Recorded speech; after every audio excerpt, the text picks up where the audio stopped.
আসসালামু আলাইকুম। সংবাদে আপনাদের সবাইকে স্বাগতম জানাচ্ছি আমি নুসরাত। শুরুতেই সংবাদ শিরোনাম।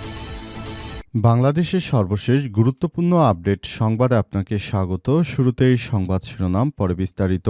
প্রথমেই জানাবো আমাদের হাতে থাকা সর্বশেষ গুরুত্বপূর্ণ সবথেকে তাজা আপডেট সংবাদ। আওয়ামী লীগের কার্যালয় খুলে বিএনপি নেতার ব্যাখ্যা, ভেবেছিলাম এটি গুদামঘর। ত্রয়োদশ জাতীয় সংসদ নির্বাচনের পর দেশজুড়ে যখন উৎসবমুখর পরিবেশ বিরাজ করছে, ঠিক সেই সময় পঞ্চগড়ে কার্যক্রম নিষিদ্ধ ঘোষিত আওয়ামী লীগের একটি দলীয় কার্যালয় খোলাকে কেন্দ্র করে নতুন বিতর্কের সৃষ্টি হয়েছে। পঞ্চগড় সদর উপজেলার চাকলাহাট ইউনিয়ন আওয়ামী লীগের কার্যালয় খোলার একটি ভিডিও সামাজিক যোগাযোগ মাধ্যমে ছড়িয়ে পড়ার পর বিষয়টি আলোচনায় আসে। এ ঘটনায় বিএনপির ওই নেতা জানিয়েছেন, আমি মনে করেছিলাম এটি হচ্ছে একটি গুদামঘর। এটা আওয়ামী লীগের যে কার্যালয় সেটা আমি জানতাম না, এমন উদ্ভট ব্যাখ্যা দিয়েছেন বিএনপির ওই নেতা।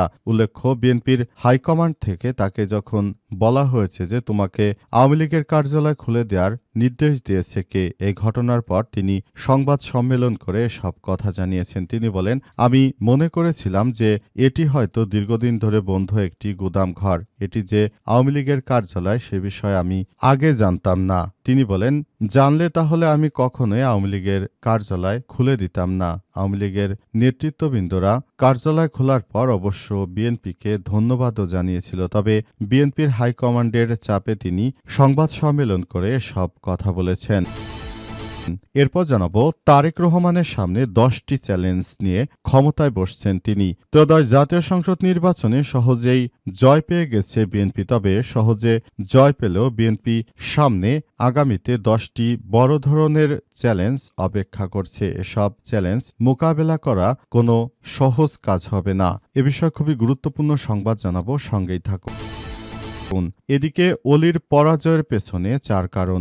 ডক্টর কর্নেল অবসরপ্রাপ্ত অলি আহমেদ বীর বিক্রম সারা দেশের মানুষ যাকে কর্নেল অলি হিসেবে চেনেন। জাতীয় রাজনীতির আলোচিত চরিত্র তিনি এবার জামাতের সঙ্গে জোটবদ্ধ হয়ে সেই আলোচনাকে আরও উস্কে দিয়েছেন। কারণ ৭১-এর রণাঙ্গনে বীরত্বের মাধ্যমে স্বাধীন বাংলাদেশ উপহার দেওয়ার কারণে বীর বিক্রম খেতাব পান তিনি। খবরের সেই নামযশ নিয়েই বীরত্বের সঙ্গে চললেও জীবনের শেষ পর্যায়ে এসে তিনি হোঁচট খেয়েছেন। কেন হোঁচট খেলেন? মাত্র 1000 ভোটের ব্যবধানে হেরে গেছেন কর্নেল অলি। এ বিষয়ে খুবই গুরুত্বপূর্ণ সংবাদ থাকবে, সঙ্গেই থাকুন। জানাবো, নাহিদ ইসলামকে প্রধান উপদেষ্টার অভিনন্দন বার্তা। ত্রয়োদশ জাতীয় সংসদ নির্বাচনে জাতীয় নাগরিক পার্টি এনসিপির আহ্বায়ক নাহিদ ইসলাম সফলভাবে জয়লাভ করেছেন। এজন্য অন্তর্বর্তীকালীন সরকারের প্রধান উপদেষ্টা থেকে তাকে বার্তা দেওয়া হয়েছে।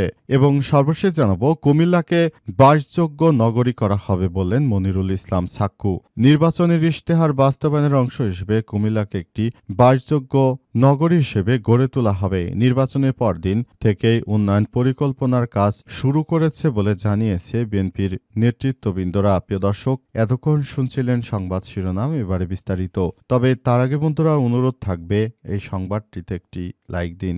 এই চ্যানেলে আপনি নতুন হয়ে থাকলে আমাদের সংবাদটি দেখতে দেখতে চ্যানেলটি সাবস্ক্রাইব করে রাখুন। কমেন্ট করে বন্ধুরা আপনার মূল্যবান মতামত জানিয়ে দিন আপনি বিশ্বের কোন দেশ থেকে বা বাংলাদেশের কোন স্থান থেকে আমাদের সংবাদটি দেখছেন এবং শুনছেন। আর বন্ধুরা, সংবাদটি আপনার সোশ্যাল মিডিয়া ফেসবুকে শেয়ার করে বন্ধুদেরও দেখার সুযোগ করে দিন। আগামী জাতীয় সংসদ নির্বাচনে যে ফলাফল ঘোষণা করা হয়েছে সেটি সুষ্ঠু কিনা আপনার কি মনে হয় সেটি কমেন্ট করে আমাদেরকে জানিয়ে দিতে পারেন। এবারে বিস্তারিত। আওয়ামী লীগের কার্যালয় খুলে বিএনপি নেতার ব্যাখ্যা, ভেবেছিলাম গুদামঘর। ত্রয়োদশ জাতীয় সংসদ নির্বাচনের পর দেশজুড়ে যখন উৎসবমুখর পরিবেশ বিরাজ করছে, ঠিক সেই সময় পঞ্চগড়ে কার্যক্রম নিষিদ্ধ ঘোষিত আওয়ামী লীগের একটি দলীয় কার্যালয় খোলাকে কেন্দ্র করে নতুন বিতর্কের সৃষ্টি হয়েছে। পঞ্চগড় সদর উপজেলার চাকলাহাট ইউনিয়ন আওয়ামী লীগের কার্যালয় খোলার একটি ভিডিও সামাজিক যোগাযোগ মাধ্যমে ছড়িয়ে পড়ার পর বিষয়টি আলোচনা আসে। এ ঘটনার প্রেক্ষাপটে নিজের অবস্থান স্পষ্ট করতে সংবাদ সম্মেলন করেছেন পঞ্চগড় সদর উপজেলা বিএনপির সভাপতি আবু দাউদ প্রধান। শুক্রবার রাত 11টার দিকে জেলা শহরের পুরাতন ক্যাম্প এলাকায় আয়োজিত সংবাদ সম্মেলনে আবু দাউদ প্রধান অভিযোগ করেছেন যে ঘটনাটি উদ্দেশ্যপ্রণোদিতভাবে ভুলভাবে উপস্থাপন করে তার রাজনৈতিক ক্যারিয়ার ধ্বংস করার অপচেষ্টা করা হচ্ছে। সামাজিক যোগাযোগ মাধ্যমে ছড়িয়ে পড়া বিভিন্ন ভিডিওতে দেখা যায় চাকলাহাট ইউনিয়ন আওয়ামী লীগের কার্যালয়ের সামনে অবস্থিত রয়েছেন আবু দাউদ প্রধান। সেখানে ইউনিয়ন আওয়ামী লীগের যুগ্ম সাধারণ সম্পাদক কামরুজ্জামান বুলেটকে বক্তব্য দিতে দেখা যায়। তিনি কার্যালয়টি খুলে দেওয়ার জন্য আবু দাউদ প্রধানকে ধন্যবাদ জানান। তিনিও ভিডিওতে নিষিদ্ধ ঘোষিত আওয়ামী লীগের সাবেক নেতা স্থানীয় আওয়ামী লীগ কর্মীদের উপস্থিতি লক্ষ্য করা গেছে এবং তারা জানিয়েছে যে এই জাতীয় সংসদ নির্বাচনের পর আগামী যে জাতীয় সংসদ নির্বাচন আসছে সেই নির্বাচনে আমরা অবশ্যই জয়লাভ করব, সেভাবে আমরা আগে থাকতেই প্রস্তুতি গ্রহণ করতে শুরু করেছি। আমরা মনে করি যে এই ধরনের কার্যক্রম আসলে কোনোভাবেই মেনে নেওয়া যায় না এবং অন্তর্বর্তীকালীন সরকারের প্রধান উপদেষ্টা প্রফেসর ডক্টর মোহাম্মদ ইউনূসের সরকার যে নতুন বাংলাদেশ গড়ে তুলছেন সে বাংলাদেশটাকে এবার একটি ভালো মর্যাদার দিকে নিয়ে যেতে হবে। তারেক রহমানের সামনে 10টি চ্যালেঞ্জ নিয়ে তিনি বসছেন প্রধানমন্ত্রীর চেয়ারে। ত্রয়োদশ জাতীয় সংসদ নির্বাচনে 297টি আসনের ফলাফল দেওয়া হয়েছে। এসব আসনগুলোর মধ্যে নির্বাচন কমিশনের পক্ষ থেকে এ পর্যন্ত 297টি সংসদীয় আসনের মধ্যে বিএনপি 209টিতে জয়ী হয়েছে।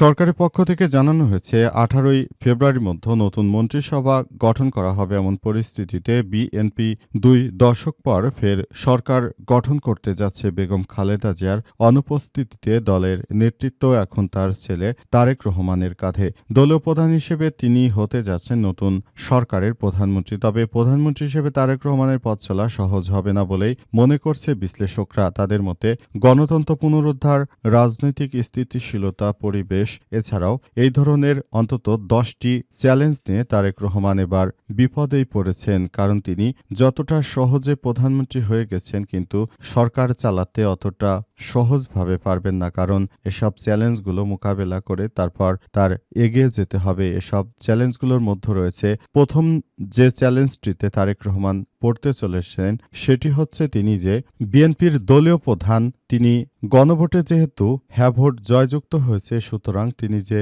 দলের প্রধান এবং এজন্য তাকে অবশ্যই দলের প্রধানের দায়িত্ব ছেড়ে দিয়ে তারপর প্রধানমন্ত্রী হতে হবে। এক্ষেত্রে তা বিএনপির দলের প্রধান কে হবে সেটি এখন ভাবার বিষয়। সেক্ষেত্রে জায়মা রহমানকে কি তিনি দলের প্রধান করবেন নাকি তার স্ত্রী তাকে দলের প্রধান করবেন সেটি এখন ভাবার বিষয়। এরপর দ্বিতীয় যে অবস্থানে রয়েছে সেটি হচ্ছে তিনি যে ফ্যামিলি কার্ডের কথা বলেছেন, অর্থাৎ তিনি ফ্যামিলি কার্ড দেওয়ার যে প্রতিশ্রুতি দিয়েছেন জনগণকে, এই প্রতিশ্রুতি তিনি যদি পালন না করেন তাহলে বিরোধী দলে থাকা যে 77 জন এমপি মন্ত্রী রয়েছেন অর্থাৎ জামাত এনসিপির যারা রয়েছেন তারা যখন সংসদে যাবে তারা কিন্তু তারেক রহমানকে এসব বিষয় নিয়ে প্রতিনিয়ত প্রেশারাইজ করবে। সুতরাং এক্ষেত্রে তিনি আরও বিপাকে পড়বেন। এছাড়াও আরও যেসব সমস্যার মধ্যে রয়েছে এগুলোর মধ্যে শেখ হাসিনার রেখে যাওয়া ঋণ এর মধ্যে অন্যতম। শেখ হাসিনার এই ঋণ অবশ্যই পরিশোধ করতে হবে তারেক রহমানকে।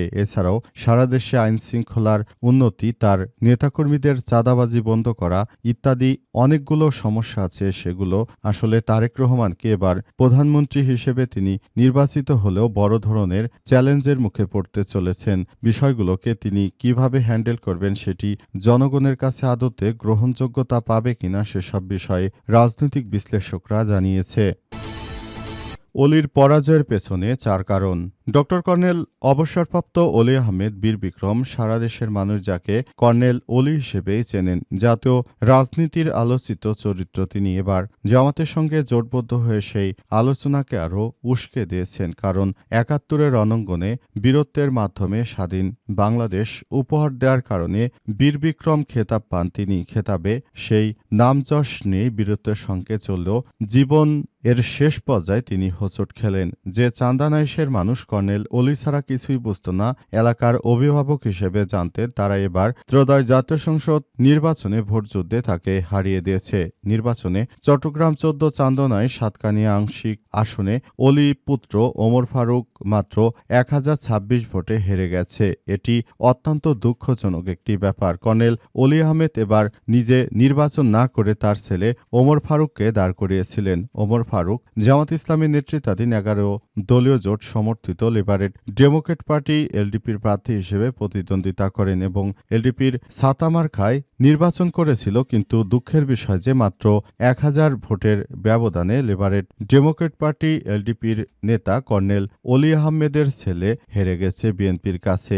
অনেকেই বলছে নির্বাচনে কারচুপি হয়েছে, মাত্র 1000 ভোটে তাকে হারিয়ে দেওয়ার এটি বিএনপির একটি কৌশল ছিল এবং এই কৌশল অবলম্বন করে তারা মূলত শুধুমাত্র কর্নেল অলিকেই হারায়নি, তারা হারিয়ে দিয়েছে চট্টগ্রামের চান্দানাইশ এলাকার সাধারণ নিরীহ মানুষদেরকে। তারা কর্নেল অলির উপর যে ধরনের ভরসা করেছিল, কিন্তু কর্নেল অলির ছেলেকে সবাই ভোট দিয়েছিল, কিন্তু তারা সেখানে কর্নেল অলির ছেলেকে জিততে দেয়নি। এটি অত্যন্ত দুঃখজনক একটি ব্যাপার যে জীবনের শেষ পর্যায়ে এসে এমন একটি ধাক্কা খেলেন কর্নেল অলি আহমেদ বীর বিক্রম। তিনি লেবারেল ডেমোক্রেট পার্টির প্রধান, তবে তিনি এবার নির্বাচন না করে চট্টগ্রাম থেকে তার ছেলেকে দাঁড় করিয়ে দিয়েছিলেন।